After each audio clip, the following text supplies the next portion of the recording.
নমস্কার, আমি আচার্য পলাশ মায়ানতন্ত্রের জগতে সবাইকে স্বাগত জানাই। গ্লোব টিভির পর্দায় সন্ধ্যা 5:55 এবং সকাল 11:40 সাধক, ভারতবর্ষের সাধক নিয়ে যে অনুষ্ঠান আপনাদের সামনে তুলে ধরেছি, আজকে লোকনাথ ব্রহ্মচারীর 9 নম্বর পর্বে আসবো। অনেকদিন বাদে গ্লোব টিভিতে আজকে লাইভে এলাম। লোকনাথ ব্রহ্মচারীর একটা অলৌকিক ঘটনা, বিভিন্ন অলৌকিক ঘটনা তো আপনাদের সামনে তুলেই ধরছি, আগে বহু সাধকদের তুলেছি এই টিভি অনুষ্ঠানে আমার দর্শক বন্ধুদের জন্য। আজকে লোকনাথ ব্রহ্মচারীর যে অলৌকিক ঘটনা বলবো, সেটা শুনে আপনারা একটু স্তম্ভিতই হবেন। শুরু করি সেই ঘটনায়।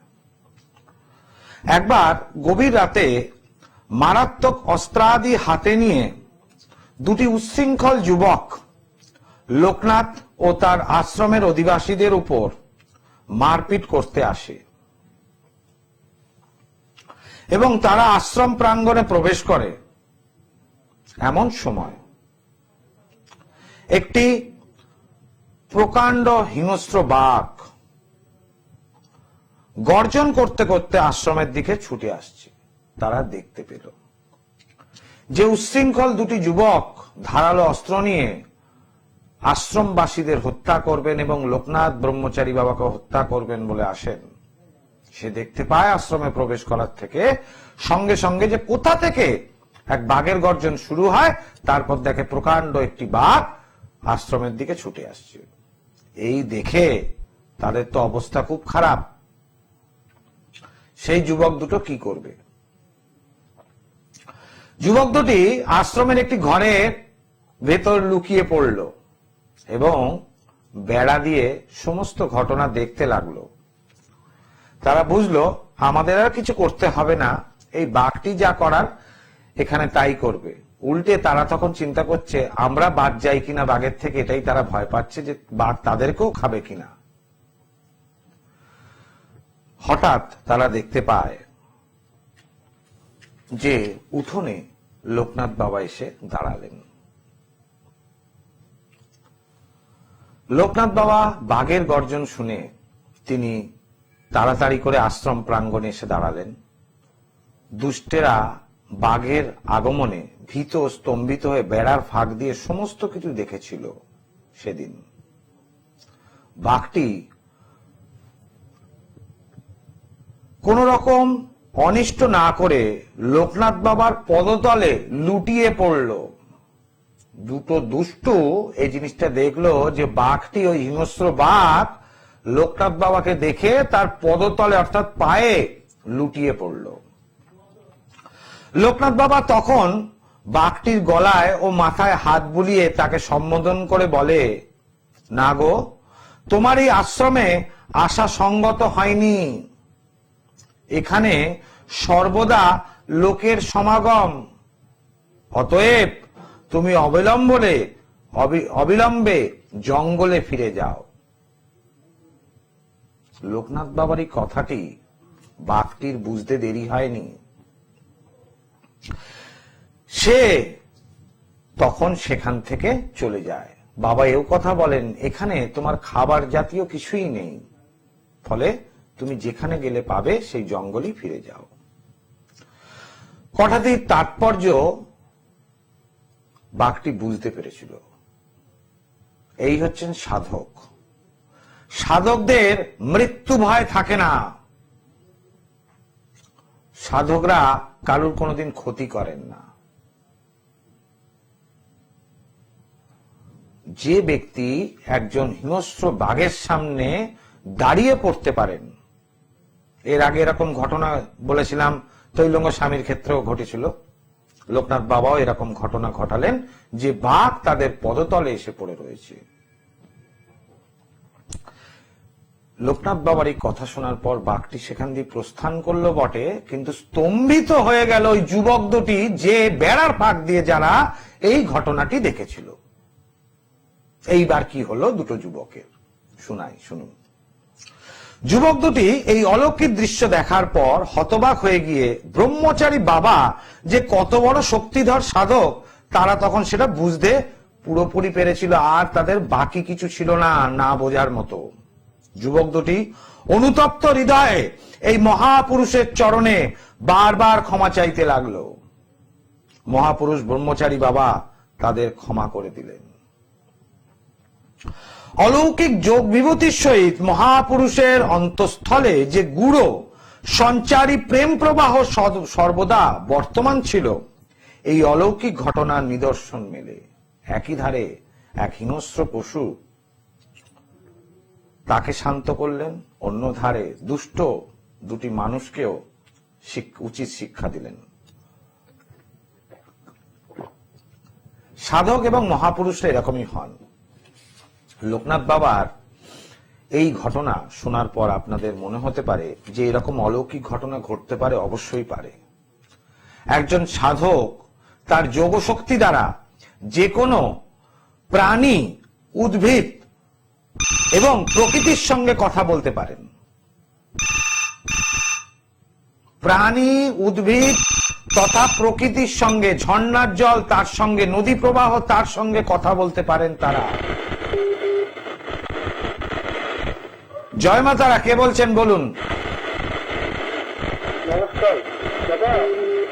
জয় মা তারা বলুন। জয় মা তারা বলুন, কি বলার আছে? লাইনটা ডিস্টার্ব করছে। নদিয়া থেকে গৌতম দে, বলুন কি জানার আছে? হ্যাঁ গৌতম বাবু বলুন, লাইনটা ডিস্টার্ব হচ্ছে। হ্যালো, লাইনটা কোনো কারণে ডিস্টার্ব হচ্ছে, টেলিফোন লাইনে হয়তো কোনো ডিস্টার্ব রয়েছে। যাই হোক, যারা চেষ্টা করতে চাইছেন সরাসরি ফোন করার জন্য, তারা গ্লোব টিভির পর্দায় দেখুন দুটি নাম্বার রয়েছে, সেই দুটি নাম্বারে আমাকে ফোন করতে পারেন। যদি আপনার কিছু জানার থাকে ভবিষ্যৎ সম্বন্ধে, নিশ্চয়ই গ্লোব টিভিতে আমি যখন লাইভ করি আপনাদের টোটালি ফ্রি কনসালটেন্সি দিই। কোনো কিছু ভবিষ্যৎ জানার জন্য আমার চেম্বারে আসার দরকার নেই। আমি গ্লোব টিভিতে যে লাইভ করি সেই লাইভ অনুষ্ঠানে ফোন করুন, আমি আপনাদের প্রশ্নের উত্তর দেবো, অবশ্যই একটি মাত্র প্রশ্নের উত্তর দেব। আর যদি কারো সমস্যা থাকে তবেই আমার সাথে যোগাযোগ করবেন, নচেত আমার সাথে যোগাযোগ করার দরকার নেই। আমার নিজস্ব বাসগৃহ উত্তর কলকাতার শ্যামবাজার, কলকাতা স্টেশনের নিকটে, সেখানে আরজিকর হসপিটালের কাছে, সেখানে আমার নিজস্ব বাসগৃহ। সেখানে মঙ্গল, শনি, রবিবার বসি, বুধবার দিন ব্যারাকপুর, শুক্রবার দিন হাওড়া ময়দান, প্রতি অমাবস্যায় তারাপীঠ, তার আগের দিনে তারাপীঠ থাকে, আর তারাপীঠ যাওয়ার পথে পড়ে বর্ধমান চেম্বার। দুটি বুকিং নাম্বার 9836955394 এবং 9836396305। জয় মা তারা। হ্যাঁ বলুন, কে বলছেন, কোথা থেকে বলছেন? গৌতম বাবু একটু আগে ফোন করেছিলেন নদিয়া থেকে, তাই তো? বলুন, নিজের সম্বন্ধে জানবেন? জন্ম তারিখ বলুন। জন্ম তারিখ 14 জুলাই 1968। 14 জুলাই 1968। টাইমটা বলুন।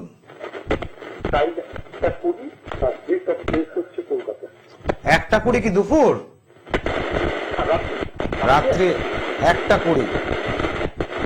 জন্মস্থান কলকাতা, তাই তো?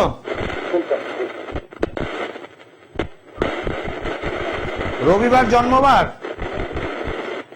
হ্যালো, রবিবার কি জন্মবার? হ্যাঁ, কি বললেন দাদা? জন্মবার কি?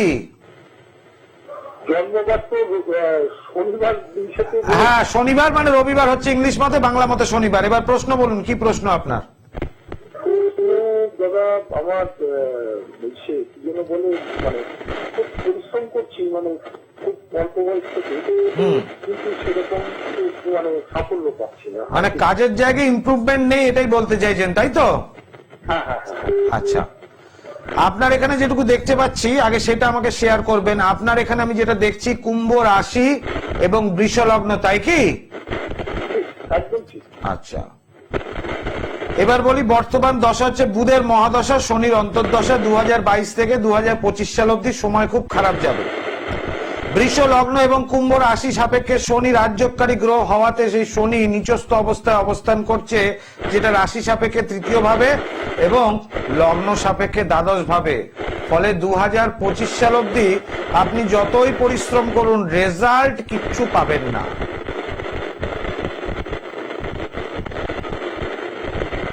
বুঝলেন? আমার কথাটা বুঝতে পারলেন? ফলে এই জায়গা শনি গ্রহটা যে ডিস্টার্ব হয়েছে সেই শনি গ্রহের প্রতিকারের প্রয়োজন আছে। কেমন? আপনি নদিয়াতে থাকেন, আমি নদিয়াতে বসি না, আপনি একজন ভালো জ্যোতিষীর বা তান্ত্রিকের পরামর্শ নিন, আশা করি সমস্যা মিটবে। আমি তো বলে দিলাম কি সমস্যা, তবে মিটে যাবে সেটা। জয় মাতা। দর্শক বন্ধু, আমি টিভির অনুষ্ঠান কোনো কমার্শিয়াল চিন্তাধারা নিয়ে করি না। মানুষ যে ফোন করেন সেই ফোনে যাতে উপকার পান, একটি মাত্র প্রশ্ন, তার উত্তর এবং তার সমাধানের রাস্তাও আমি বলে দিই। কোনো টোটকা আমি আমার অনুষ্ঠানে দিই না। মানুষ হাজার হাজার টোটকা করেছেন এবং টোটকা করেছেন, ফলেওছেন অনেকের ফলেওনি। আমার টোটকা ফলেনি এরকম হয়নি, সেই জন্য আমি টোটকাগুলো রাখি আমার চেম্বারের জন্য, যারা আসেন সমস্যা নিয়ে তাদের জন্য। আমি শুধু সাধকদের, এই গ্লোব টিভির পর্দায় দেখতে পাচ্ছেন বহুদিন ধরে সাধকদের বাণী এবং তাদের জীবন কাহিনী প্রচার করছি। আজকে লোকনাথ ব্রহ্মচারীর 9 নম্বর পর্ব করলাম। আরেকটা আপনাদের লোকনাথ বাবার একটা অলৌকিক ঘটনা আরেকটা বলবো। এই অলৌকিক ঘটনা, তার আশ্রমের ভেতর তিনি যোগ বলে সব জানতে পারতেন, কোন ঘরে কি ঘটছে, কোথায় কি ঘটছে। এর আগেও পূর্বাভাসে সেটা বলেছি, আজকেও একটা অলৌকিক ঘটনা ঘটবো। এই ঘটনাটা বলবো, এটা মানুষের চরিত্র কিভাবে গঠন করা যায় সেটা বাবা বলেছিলেন। কিভাবে চরিত্র গঠন করতে, এটাই বলার উদ্দেশ্য। আমি তার আগে একটু কলার বন্ধুকে দেখে নি, লাইনের আজকে একটু ডিস্টার্ব হচ্ছে মনে হয়। জয় মা তারা। জয় মা তারা। বলুন, কে বলছেন, কোথা থেকে বলছেন? আমি আমার ছেলের সম্বন্ধে একটু জানতে চাই, তার কেরিয়ার সম্বন্ধে। কি নাম ছেলের মা? ছেলের হচ্ছে ভাস্কর মুখার্জি। ভাস্কর মুখার্জি। জন্ম তারিখ বলুন ভাস্করের। 1994। সেটা সাল হলো, শুধু 1994 তো 365 দিনের হয়। তারিখটা বলুন। আচ্ছা আচ্ছা, 20 সেপ্টেম্বর, 20 তারিখ সেপ্টেম্বর। 20/9/1994। টাইমটা বলবেন মা। টাইমটা রাত্রি 11:45। জন্মস্থান কোথায়? নদিয়া। এখন কোথা থেকে বলছেন? ছেলের জন্মবার কি মঙ্গলবার? হ্যাঁ হ্যাঁ, ওই মঙ্গলবার, মানে সোমবারের ভোর আর কি, 11:45। রাত্রি 11:45 তো? হ্যাঁ, হ্যালো, মঙ্গলবার। মঙ্গলবার তো, রাত্রি 11:45। এখন কি সমস্যা হচ্ছে বলুন। ওর কেরিয়ার সম্বন্ধে একটু জানতে চাই, মানে ও সরকারি চাকরি কি ওর আছে? আচ্ছা, সরকারি চাকরি, হ্যাঁ চেষ্টা করতে পারে। ছেলেকে বলুন সরকারি চাকরির চেষ্টা করুক। ওর হরস্কোপ অনুযায়ী বুধায়িত্ব যোগ রয়েছে, খুব শুভকর যোগ। ঠিক আছে, এই শুভকর যোগে সরকারি চাকরি মানুষের হয়ে থাকে, বা উচ্চ পদে চাকরি। ঠিক আছে। ছেলে কি ইঞ্জিনিয়ারিং করেছে? একটু বলা যাবে? ছেলে কি ইঞ্জিনিয়ারিং করে পাস করেছে? হ্যাঁ হ্যাঁ হ্যাঁ, বিটেক, কম্পিউটারে বিটেক। আপনি নদিয়া থেকে বলছেন তো? হ্যালো, হ্যালো, আপনি কোথা থেকে বলছেন? আমি নদিয়া থেকে বলছি। আপনার প্রশ্ন ছিল ছেলে সরকারি চাকরি পাবে, এটা প্রশ্ন ছিল তো? সেটাই, হ্যাঁ। আপনি কি আমাকে বলে দিয়েছেন আপনার ছেলে ইঞ্জিনিয়ার? আমি তো বলে দিলাম। কে বললো? আপনার ক্ষমতা আছে, এই হচ্ছে জ্যোতিষ বিচার। এই হচ্ছে, নিশ্চয়ই মা, এই হচ্ছে জ্যোতিষ বিচার। একজন সঠিক জ্যোতিষ সঠিক বিচার করতে পারে। আপনি নদিয়াতে বসে রয়েছেন, আপনার ছেলে ইঞ্জিনিয়ারিং করেছে, আমি শুধু হরোস্কোপ দেখে বলে দিলাম। এই হচ্ছে আমার প্রেডিকশন। মানুষের সমস্যা কোন জায়গায় হয়, মানুষের সমস্যা কোন গ্রহের জন্য হয়, বা কোনো তৃতীয় ব্যক্তি দ্বারা ক্ষতি করে হয় কিনা, বা কোনো বাস্তু থেকে ক্ষতি হয় কিনা, সেইটাই ধরা প্রধান কাজ। এই যে বলি সব তন্ত্র বারবার, মায়াংতন্ত্র একবার, কেন বলি এ কথা? তার কারণ আমার জ্যোতিষ বিচারটা এতখানি পারফেক্ট, এতটাই নির্ভুল যে ড্যামেজটা কোন জায়গায় হয়েছে আমি ধরতে পারি, যার ফলে এই সমস্যাটা মানুষের এক চান্সে সমাধান করে দিই। এখন আপনার প্রশ্ন হচ্ছে আপনার ছেলে কবে সরকারি চাকরি পাবে, তাই তো? আচ্ছা, এইবার যেটুকু দেখতে পাচ্ছি, ওর এখানে 2026 সাল অব্দি একটা সরকারি চাকরি পাওয়ার যোগ চলছে এই মুহূর্তে। 2026 সাল অব্দি যোগ আছে। কেমন? যোগটাকে কাজে লাগান, পরীক্ষা দিতে বলুন। জয় মা তারা। নিশ্চয়ই সরকারি চাকরি হবে, কিন্তু কোথায় হবে সেটা কিন্তু প্রশ্ন ছিল না। প্রশ্ন ছিল কবে হবে, অবশ্যই সেটা বলে দিলাম, কিন্তু কোথায় চাকরিটা হবে সেটা তার মায়ের প্রশ্ন ছিল না। তাহলে সেই জায়গাটাও বলা যেত। আমি বলেছি একটি মাত্র প্রশ্নের উত্তর দেব। আমার কাছে অজানা কিছুই নেই। ভবিষ্যৎ ছবির মতো দেখতে পাই জ্যোতিষশাস্ত্র মতে। এটা মেডিটেশন দ্বারা হবে। জ্যোতিষ অধ্যয়নের সঙ্গে সঙ্গে মেডিটেশন, এই যে বাইন্ড অফ পাওয়ার, দূরদর্শিতা, এর থেকে কিন্তু সেই সাধনা দ্বারা এই বল অর্জন করতে হয়। আমার কাছে যারা আসেন তাদেরকে আমি বলে দিই কি সমস্যার জন্য এসছেন, তারা অবাক হয়ে যায়। জয় মা তারা, বলুন কে বলছেন, কোথা থেকে বলছেন? জয় মা তারা, আমি হুগলি থেকে বলছি। হুগলি থেকে। কি নাম মা আপনার? আমার নাম চন্দনা পান। আমি এখানে মেয়ের সম্বন্ধে জানতে চাই। কার সম্বন্ধে? মেয়ে। মেয়ের নাম কি? মধুমিতা পান। মধুমিতা পান। বলুন মধুমিতার জন্ম তারিখ। 27 ডিসেম্বর 1995। 27 ডিসেম্বর 1995। টাইম বলুন মা। 9:30 থেকে 10টার মধ্যে। এই রে, এটা মুশকিল। একদম স্পেসিফিক টাইম বলুন। হয়েছে 9:30তেই হবে। রাত্রি না সকাল? সকাল 9:30। দেখুন একটু যদি ভুল হয়ে যায়, এই যে 9:30 থেকে 10টা, এটা চেম্বারে ক্যালকুলেশন করা যায়, কিন্তু টিভিতে করা যায় না, কারণ টিভির টাইমটা খুব শর্ট থাকে। এখন দেখুন প্রেডিকশন যদি ওটাই 9:45 হয়ে যায়, ভুল হয়ে যেতে পারে। বুধবার জন্মবার? হ্যাঁ, বুধবার। কি প্রশ্ন বলুন? ওই মেয়েকে বিবাহিত জীবন দিয়ে হয়েছে তো, হ্যাঁ, চাকরির ইয়েতে আছে, সেটা হবে কিনা সেই জন্য। চাকরির চেষ্টা করছে মেয়ে? হ্যাঁ, ওর একটা ওই রেলের চাকরি দিয়েতে মানে আটকে আছে, সবকিছু হয়ে গেছে, ওটা হবে কিনা সেই জন্য। আচ্ছা, রেলের চাকরি, ঠিক আছে, আমি দেখিনি। হ্যাঁ, রেলের চাকরি 2010 থেকে 2029 সাল পর্যন্ত আছে, কিন্তু এই জায়গাটায় দ্বিতীয় ভাবে কেতু, দ্বাদশ একাদশ ভাবে রবি বৃহস্পতি, এটা হওয়ার সম্ভাবনা আছে। হওয়ার সম্ভাবনা আছে, কোনো সমস্যা নেই, সম্ভাবনা আছে, কারণ 2029 অব্দি যোগটা আছে, সুতরাং হওয়ার সম্ভাবনা আছে অনেকদিন, তাই তো? জয় মা তারা। দর্শক বন্ধু যারা ফোন করতে চাইছেন আমাকে গ্লোব টিভির পর্দায় ফোন করুন। আমি নিশ্চয়ই আপনাদেরকে যে একটি মাত্র প্রশ্ন করবেন আমি তার উত্তর অবশ্যই দেব, যেটা দেব সেটা সঠিক দেব, ভুল না। এই যে তারাপীঠ মহাশ্মশানে আমি মহাযজ্ঞ করি অমাবস্যায়, প্রতি অমাবস্যায় আমার যজ্ঞ থাকে। তো এই যে হাত যশ, অর্থাৎ হাত দিয়ে যা কাজ করব সেই কাজের পূর্ণ ফল পাওয়া যায়, এবং মুখ দিয়ে যেটা বলবো সেটা ঘটবেই ঘটবে। একে বলে বাক সিদ্ধ। আমি টিভিতে কোথাও বড় বড় করে লিখি না আমি এখানকার সিদ্ধ পুরুষ, ওখানকার সিদ্ধ পুরুষ। আমি ভারতবর্ষের সাধক এবং সিদ্ধ পুরুষের জীবন কাহিনী এবং বাণী আপনাদের সামনে তুলে ধরছি, যার জন্য তাদের জীবন কাহিনী তুলতে তুলতে নিজের মধ্যেও সাধনার 50% অর্থাৎ 50% গুণাবলী আছে, যার জন্যই মানুষের কাছে আমি কাজের জন্য কোনো টাকা পয়সাই নিই না, কোনো টাকা পয়সাই নিই না মানুষের কাছে। আগে মানুষ উপকার পান, তারপর আমাকে খুশি হয়ে দিয়ে যান। যারা চেম্বারে এসছেন তারা তো জানেন, আর যারা আসেননি তাদের যেদিন সমস্যা হবে সেদিন পরীক্ষাটা মিলিয়ে নেবেন। জয় মা তারা। জয় মা তারা। বলুন কে বলছেন, কোথা থেকে বলছেন?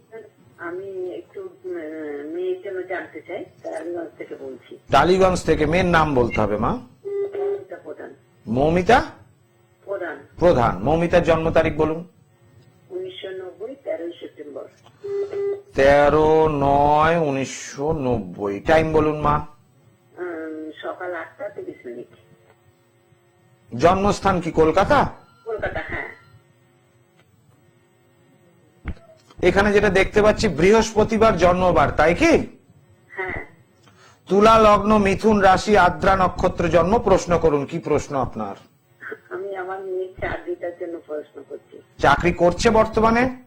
বর্তমানে প্রাইভেট জব করছে, কিন্তু 2026 অব্দি মেয়ের সময় খুব খারাপ। 2026 সাল পর্যন্ত খারাপ বলতে বিবাহ ঠিক করলে সেটাও খারাপ হবে, প্রেমে জড়িয়ে পড়লে প্রতারিত হতে পারে, চাকরি ছেড়ে দিলে চাকরি পাবে না। 2026 সাল অব্দি খুব খুব খারাপ, এটা চিন্তা করুন। আমি এতখানি বলে দিলাম, আর ডিটেলসটা টিভি অনুষ্ঠানে বলবো না। সেই জন্য মেয়ে যদি খুব বোজনদার হয়, ওকে এটুকু বলে দেবেন যেন চাকরি না ছাড়তে, নতুন কারুর সাথে অ্যাফেয়ারে না যুক্ত হতে, আর বিয়ের জায়গাটা একটু পিছিয়ে দিতে। কেমন? জয় মা তারা। দর্শক বন্ধু, মানুষ যখন অনেকে টিভি অনুষ্ঠানে ফোন করেন জানার জন্য, অবশ্যই মানুষের কৌতূহল থাকে এবং সেই কৌতূহলটা তাদেরকে একটা গাইড দেওয়াটাই আমার কাজ, যার জন্য আমি লাইভ অনুষ্ঠান করতে বসি দুটো কারণে। একটা, আপনাদেরকে ফ্রিতে কিছু কনসালটেন্সি দেওয়া, যেটা চেম্বারে একদমই নয়। তার কারণ একটাই, উৎপাত বাড়বে। পয়সা দিয়ে জ্যোতিষীর কাছে, ধরুন আমি এই গ্লোব টিভিতে প্রোগ্রাম করছি, এট এ টাইম একসাথে 10 লক্ষ লোক প্রোগ্রামটা দেখছেন এবং গ্লোব টিভি এখন বর্তমানে বহু জায়গায় ছড়িয়ে গেছেন। আপনারা জিও টিভিতেও পেয়ে যাবেন, গ্লোব স্যাটেলাইট চ্যানেলেও গ্লোবকে পেয়ে যাবেন। অন্য টিভি নাও পেতে পারেন, গ্লোব পেয়ে যাবে স্যাটেলাইটে। সুতরাং 10 লক্ষ লোকের মধ্যে থেকে ফোন পাওয়া একটা কষ্টকর, কিন্তু যেখানে চেম্বারে এসে অহেতুক বিরক্ত যাতে না করে সেই জন্য আমি ফিসটা রেখেছি, পারিশ্রমিকটা রেখেছি, যাতে মানুষের যাদের প্রয়োজন আছে, যাদের সমস্যা আছে, শুধু তারাই আসুন। ভবিষ্যৎ জানার জন্য গ্লোবের লাইভ অনুষ্ঠানে ফোন করুন, আমি নিশ্চয়ই বলবো। এবং এই কারণেই আমি বসি, তার সঙ্গে সঙ্গে সাধকদের বাণী আপনাদের কাছে প্রচার করি, যে আপনারা যাদেরকে চেনেন জানেন কিন্তু তাদের জীবন কাহিনী সম্বন্ধে কিছুটা জানুন। সময় শেষের দিকে দেখি আজকে সেই কথাটা বাবাজির, ব্রহ্মচারী বাবার সেই ঘটনাটা বলতে পারি কিনা। সময় কন্ট্রোল রুম থেকে নির্দেশ করছে আর বেশি সময় নেই, যারা একটু ফোন দিতে পারেন আমি ফোন নিতে পারি। আজকে সেই মানুষের চরিত্র গঠন নিয়ে বাবা লোকনাথ কি বলেছিলেন সেটা নিয়ে আজকের দিনে তো আর কিছু করা যাবে না। আমি নেক্সট ডেতে আশা করি চেষ্টা করব আপনাদের সামনে প্রোগ্রাম করে এটি বলতে। আমার নিজস্ব বাসগৃহ উত্তর কলকাতা শ্যামবাজার, কলকাতা স্টেশন, সেখানে মঙ্গল শনি রবিবার বসি, বুধবার দিন ব্যারাকপুর, শুক্রবার হাওড়া ময়দান এবং প্রতি অমাবস্যায় তারাপীঠ। অমাবস্যার আগের দিন বর্ধমানে চেম্বার থাকে, আবার তারাপীঠেও থাকে। মানুষের সমস্যা একাধিক ভাবে হতে পারে, গ্রহগত সমস্যা, বাস্তুগত সমস্যা, আর তৃতীয় ব্যক্তি দ্বারা ক্ষতি করলে সমস্যা।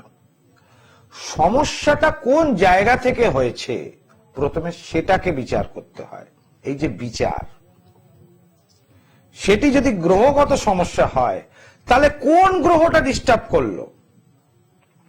মানুষের জন্মছকে একাধিক নিচস্থ গ্রহ থাকতে পারে বা একাধিক অশুভ যোগ থাকতে পারে।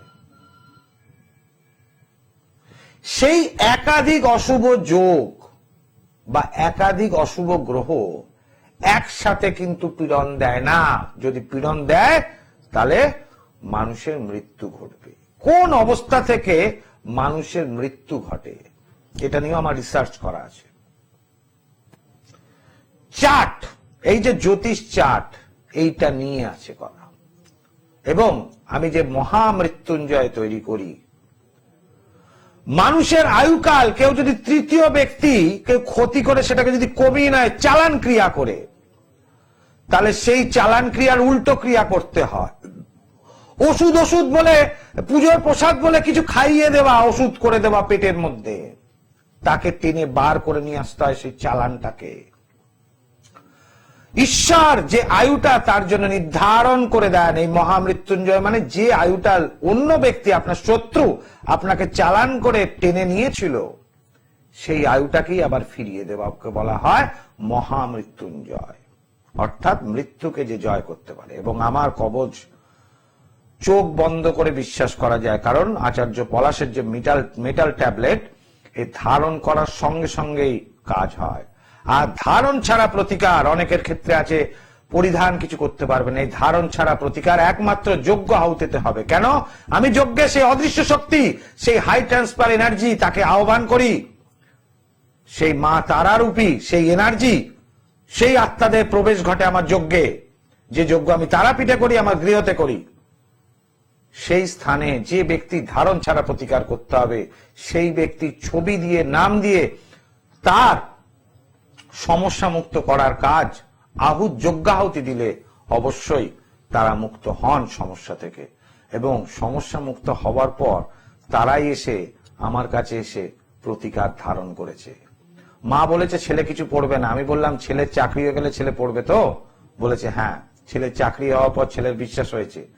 সেই যে একটা কবচ তাকে করে দিয়েছি, আজও সে সেটাকে গলায় দেখিয়ে রাখে, মানে লোককে দেখিয়ে বেড়ায়, দেখ এই কবচটা আছে, কেউ কিছু আমার ক্ষতি করতে পারবে না। অবশ্যই আচার্য পলাশের মেটাল ট্যাবলেট, যার জুড়ি মেলা ভার। আজকের মতো এখানেই বিদায় নিচ্ছি। আবার আসবো আগামী দিন লোকনাথ বাবার পরের এপিসোড নিয়ে। আমি চেষ্টা করব এই ডিসেম্বর 2024-এ যে ঘটনা আমাদের প্রতিবেশী দেশে ঘটেছে সেই ঘটনার পুনরাবৃত্তি আর কোথাও না ঘটুক। সবাই ভালো থাকুন, সুস্থ থাকুন। আজকে এখানে বিদায় নিচ্ছি। ওম সর্বমঙ্গল মঙ্গলে শিবে সর্বার্থ সাধিকে শরণ্যত্রম্বকে গৌরী নারায়ণী নমস্তুতে।